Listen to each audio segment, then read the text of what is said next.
Hola, ¿qué tal? Soy el doctor Eddie Einar y me da muchísimo gusto estar en este capítulo más de Teorías de la Comunicación sin dolor. En esta ocasión vamos a ver lo que es el estructuralismo desde Saussure. Y bueno, pues vamos a buscar cómo nosotros vamos a ir comprendiendo poco a poco toda esta parte de se fue construyendo a partir de un curso de lingüística y que se desarrolló para que nosotros podamos entender esta parte de la comunicación. Sin lugar a duda, la trascendencia más grande que sucedió durante esta época. Ok, comencemos.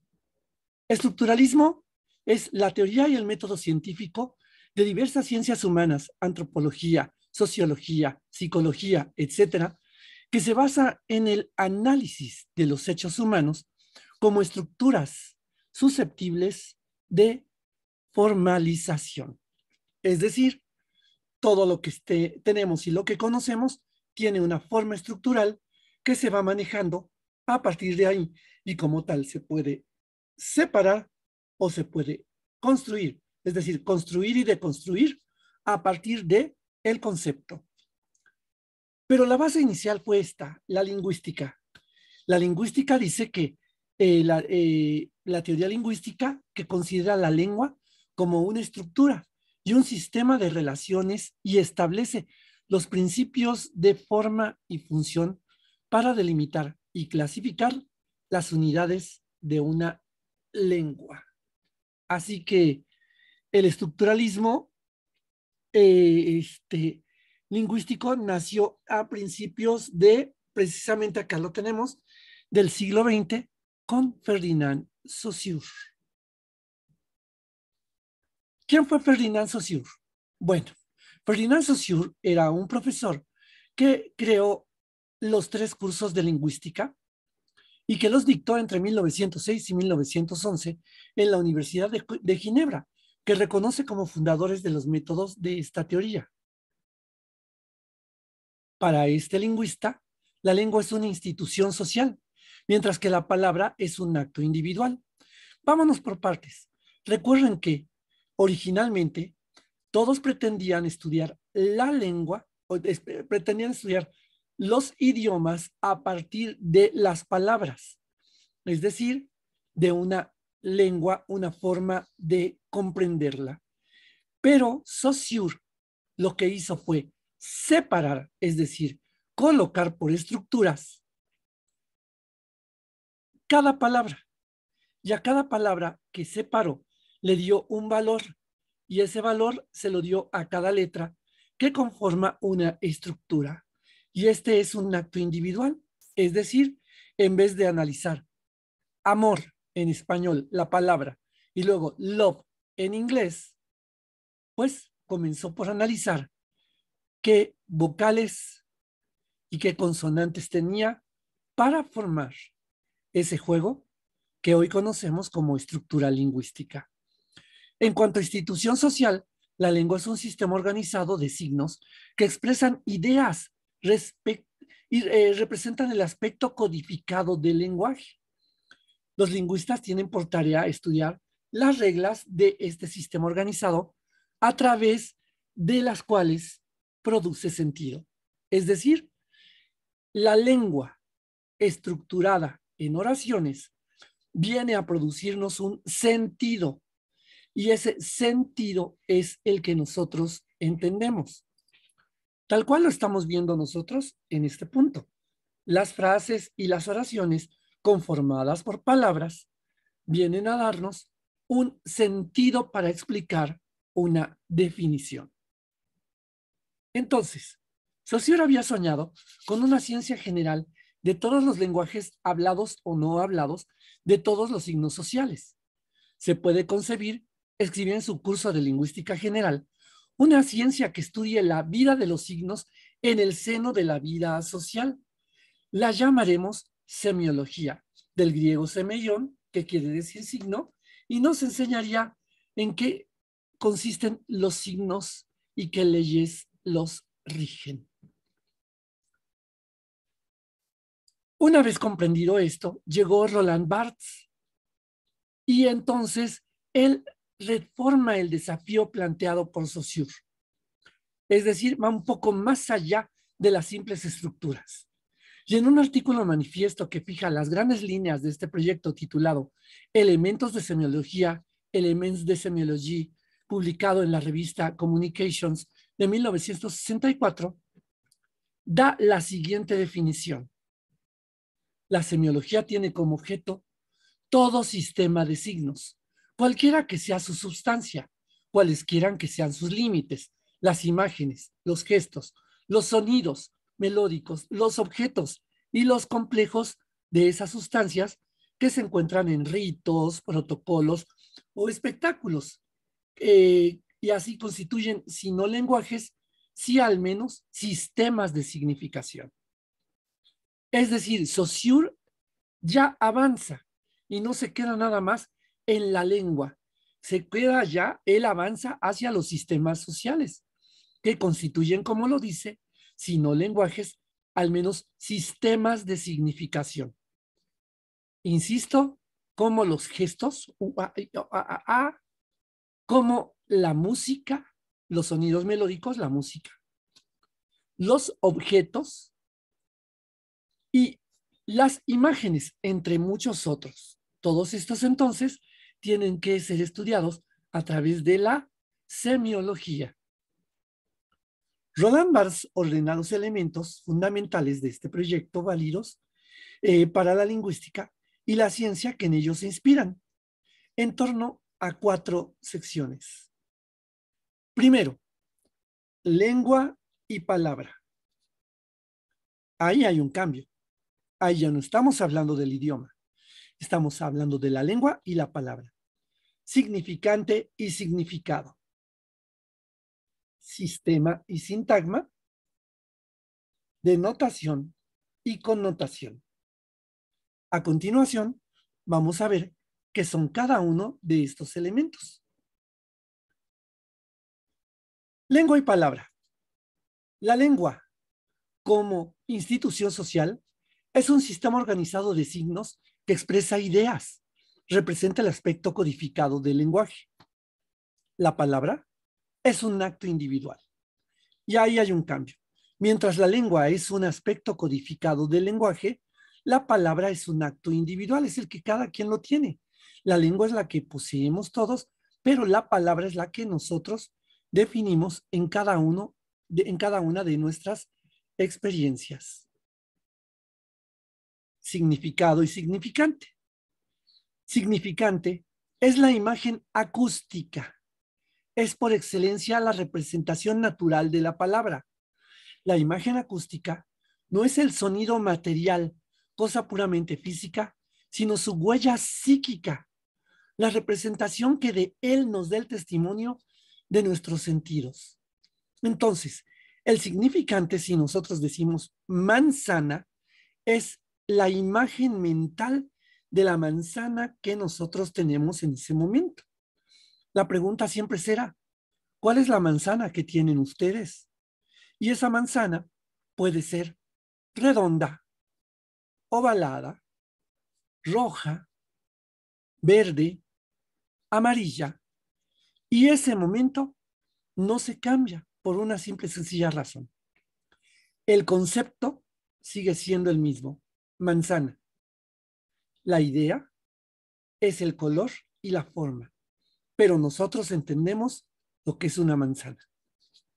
Entonces, el significado es el concepto. Y así de esta manera, el signo lingüístico es entonces una entidad psíquica, conformado por la combinación del significante y el significado. Y así en nuestro cerebro podemos entender que podemos tener miles de manzanas, siempre y cuando sean individuales y el concepto lo comprendamos nosotros. Los ejemplos de significante y significado son, por ejemplo, el arco iris. En el arco iris vemos que todo mundo ve 7 colores, aparece determinado momento, pero para cada una de las personas es diferente. Lo que para unos puede significar alegría y felicidad, para otros tal vez no. El caso más claro está en las leyendas irlandesas, que ver un arco iris representa al final encontrar una olla con oro. Y la realidad es que pues solamente son cristales refractados a través de gotas de humedad y que proyectan a la luz de esta manera. Curiosamente, la separan. Sistema y sintagma, entonces, el sistema es la lengua en su totalidad, así como cada uno de sus actores, el fonológico, cómo suena, gramatical, cómo se escribe, y léxico, cómo se expresa, considerados como conjuntos organizados y relacionados entre sí. Ese es un sistema. El Chavo del Ocho, ¿por qué tuvo tanto éxito? Porque tenía un sistema lingüístico que era fácil de comprender en todos lados. Sistema simple, sencillo, atribuido a los niños que salían en esa vecindad y que se identificaban en esa forma lingüística con absolutamente todos los niños del continente americano. En el sintagma hay un grupo de elementos lingüísticos que en una oración funciona como una unidad. Para algunos lingüistas, la oración misma es un sintagma. Eso se denomina nominal o verbal. Así que la oración es un sintagma de acuerdo a este punto. Nos queda un poco el espacio. Entendámonos. El sistema es la lengua en su totalidad, así como cada uno de sus sectores. El que se escucha, el que se escribe y el que se lee y se comprende. Así, los elementos del sintagma son grupos lingüísticos en una oración y que funcionan como una unidad. Es decir, tomando al mismo Chavo, el sinónimo de él para expresar su máxima aspiración para tener algo era tener la torta de jamón. Porque significaba no solamente el hecho de saciar su hambre, sino también de tener el placer de satisfacer una necesidad elemental, comer. Como dijimos, todo está puesto en una oración.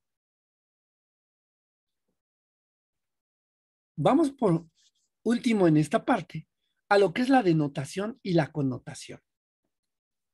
Para Roland Barthes, la denotación es el sentido común obvio del signo.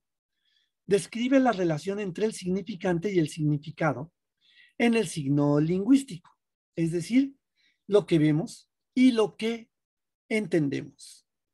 Ese es el primero. Y la connotación se refiere a la interacción que ocurre cuando el signo encuentra los sentimientos o emociones del usuario y los valores de su cultura. Es decir, cuánto los significados se interpretan desde lo subjetivo y lo intrasubjetivo. Aterricémoslo al español. La denotación es lo que vemos afuera. Yo en este momento, si ustedes pueden ver, y lo voy a hacer acá, traigo una franela de béisbol y es de los Piratas de Pittsburgh. Eso denota en mí un gusto en primer lugar por los deportes. En segundo lugar, un gusto específico por este equipo. Y eso permite que en mí se pueda idear que yo me gusta el deporte y me gusta en específico el béisbol. ¿Cuál es la connotación? Ok, la connotación es que yo puedo ser un fanático de un equipo y darle un valor cultural. ¿Por qué le voy a Pittsburgh? ¿Por qué me gusta este equipo? Y podemos incluir ahí elementos como decir, tal vez ahí tiene parientes, tal vez ahí nació, tal vez ahí conoció a alguna persona. Y entonces connotamos esa parte cuando los significados se interpretan desde lo subjetivo o lo intersubjetivo. Es decir, yo denoto un gusto por el deporte, pero connoto un gusto especial por la ciudad de este equipo. Roland Barthes, en tu obra Mythologies de 1957, destaca la importancia del desarrollo de la publicidad, la gran prensa, la radio, la ilustración, sin hablar de la supervivencia de una infinidad de ritos comunicativos, ritos de placer social, que hace más urgente que nunca la constitución de una ciencia semiológica. En la parte teórica de Mythologies, Barthes esboza una teoría semiológica de los mitos contemporáneos, como los que se encuentran en las comunicaciones de masas y que define como lenguajes connotados. Acá los tenemos y vemos cómo de alguna manera estos lenguajes nos hacen entender ciertos puntos de vista. Finalmente tenemos a Julien Greimas. Algirdas Julien Greimas. En cuanto a la distinción de notación con notación, el lingüista de origen lituano es este señor, Greimas, la retoma en términos de práctica mítica y se impone cuando el análisis estructural se esfuerza en aprender y sistematizar todos los hechos que superan el lenguaje primero o el lenguaje de base. Eso, como dijimos, lo ve Greimas. Y nos dice que toda forma de ideología pasa por un segundo lenguaje de la connotación, descolgado en relación con aquel primero de la denotación. Entendámoslo y por qué acá atrás tenemos entonces a unas mujeres de Medio Oriente. Bueno, porque Greimas nos dice que toda ideología pasa por un segundo lenguaje de la connotación. En este caso, vemos que el valor de una mujer está dado por los usos y costumbres. Y en este caso, estas mujeres que viven en este lugar, tienen totalmente prohibido mostrar en público su cara. Y por eso utilizan esta indumentaria, lo cual connota una fe irreductible de su religión.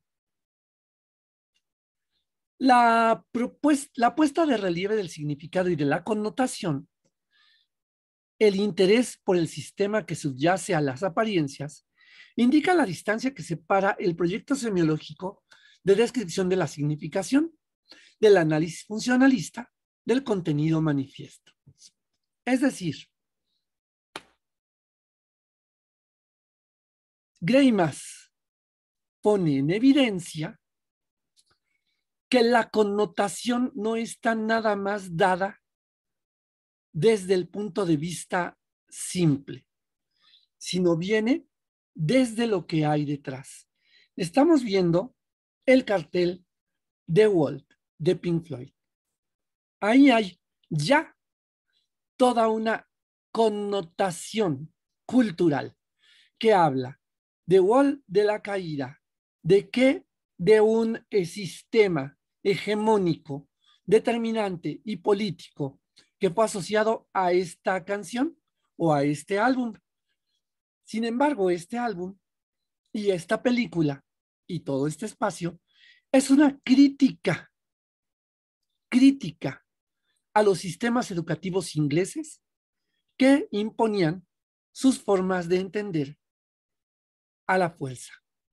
Entonces, ¿qué es lo que notamos en este cartel? Pues bueno, vemos un régimen militarista con un logo que en vez de tener una hoz y un martillo, es decir, una fuerza represiva, nos habla de dos martillos que van avanzando en medio de una bandera, que tiene también una significación determinada. El modelo actancial de Greimas es muy simple. El análisis es destinatario, sujeto, destinatario, ayudante, objeto, oponente. Si lo dejamos así, va a ser muy difícil entenderlo. ¿Qué les parece si entonces hablamos del ejemplo del esquema actancial? El esquema actancial es un modelo de esquema muy específico. Se aplica el análisis de un relato y hace referencia a los diversos papeles de una misma función. Es decir, hace referencia a los roles de un mismo, de un mismo personaje. Si es héroe, si es villano, si es ayudante. Los esquemas actanciales recogen lo que hay que hacer con lo que hacen los personajes, sus acciones. No contemplan detalles del texto, sino cuál o cuáles son sus objetivos y cómo actúa con el resto de los personajes. Es un ejemplo de esquema de que analiza a cada personaje como dueño de la acción. Entendámoslo. Hemos dicho que el esquema actancial recoge las acciones de los personajes. Y es que los personajes de una narración llevan a cabo acciones que los relacionan entre sí. Pues este esquema organiza estas acciones que unen a los personajes de forma que todo puede seguir el desarrollo de cada uno de ellos. Tal vez les parezca conocida la fórmula, tal vez no, pero bueno, esta fórmula es simple y sencillamente la que se utiliza, uno, para escribir relatos, novelas o libros, y dos, para analizarlos y saber cómo es que actúan y qué motivaciones tienen esos personajes. No nos podemos ir sin ver los elementos del esquema actancial. Los elementos del esquema actancial son muy simples. Las acciones que desarrolla a los personajes y que incluimos en el esquema actancial se clasifican en 1. Desear algo. 2. Transferir algo. 3. Recibir. 4. Ayudar a alguien. 5. Oponerse a que este objetivo se cumpla. Si lo vemos como lo vamos a poner, en el cuento de la Caperucita Roja, la Caperucita Roja lo que quiere es llegar a ver a su abuelita. Desea algo, pero también el lobo feroz desea comerse a la Caperucita. Transferir algo. ¿Qué se va a transferir a lo largo de todo este relato? Pues la moraleja y el conocimiento de que hay que obedecer. Es decir, no hay que irse por el camino corto, sino por el camino largo para no tener que enfrentar los cambios y la realidad. Recibir, pues siempre hay que estar dispuestos a recibir. Ayudar a alguien, en este caso, pues necesitaban mucha ayuda a los personajes. Y oponerse a que ese objetivo se cumpla siempre serán los villanos. En la parte de los personajes, este esquema contempla características como un sujeto es el que posee un proyecto o el que desea algo. El objeto es aquello a lo que aspira o quiere conseguir el sujeto. Es decir, un sujeto que posee un proyecto o el que desea algo es el lobo feroz que ve como objeto a Caperucita y quiere conseguir, el objeto es aquello que aspira, es decir, a ver, pongámonos de acuerdo. El sujeto es el que posee un proyecto o el que desea algo. Es decir, Caperucita desea llevarle los panecillos a la abuelita. En el segundo punto, el objeto es aquello a lo que aspira o quiere conseguir el sujeto. Y en este caso acá aparece el lobo feroz. El lobo feroz que quiere conseguir al sujeto, es decir, quiere comerse a Caperucita. El destinatario es quien hace posible que el objeto sea alcanzable. Es decir, el lobo feroz tarde o temprano alcanzará a Caperucita, aún en la necesidad de ir a la casa de la abuela y disfrazarse de ella. El destinatario será quien recibe el objeto de deseo. En este caso, Caperucita lleva unos panecillos a la abuela. Ese podría ser el objeto. Sin embargo, el objeto realmente es la Caperucita. El ayudante es quien presta el apoyo o ayuda necesario para que el sujeto consiga su objetivo. Y allí aparece el leñador. El leñador, que simple y sencillamente cuida los bosques, de pronto se ve obligado a ayudar, a que la presa no caiga completa con el lobo. Y el oponente se opondrá a todos los obstáculos para que no se pueda consolidar absolutamente nada de esto. Es decir, el lobo se pondrá para que logre su objetivo. Así, si aplicamos el modelo actancial, ponemos que el destinador es la mamá, el sujeto es Caperucita Roja y el destinatario es la abuelita. El ayudante es el leñador, el oponente es el lobo y el objetivo es llevarle los pastelillos a la abuela. Con este esquema es como se hace el análisis de un relato en la manera actancial. Chicos, así, Saussure y Greimas nos enseñan de alguna manera cómo nosotros podremos entender lo que es la lingüística. Y lo repetiremos una vez más. Saussure, Roland Barthes, Julien Greimas. Sin más, chicos, así es como terminamos esta primera parte con la cual se pueden hacer los primeros análisis. No hubo preguntas porque estamos trabajando dentro de lo que es el salón. Así que ahí nos vemos con la segunda parte de lo que será estructuralismo. Soy el doctor Eddie Einar y esto es Teorías de la Comunicación sin Dolor. Hasta la próxima y recuerden, tómense su chocolatote. Hasta la próxima. Adiós, amigos.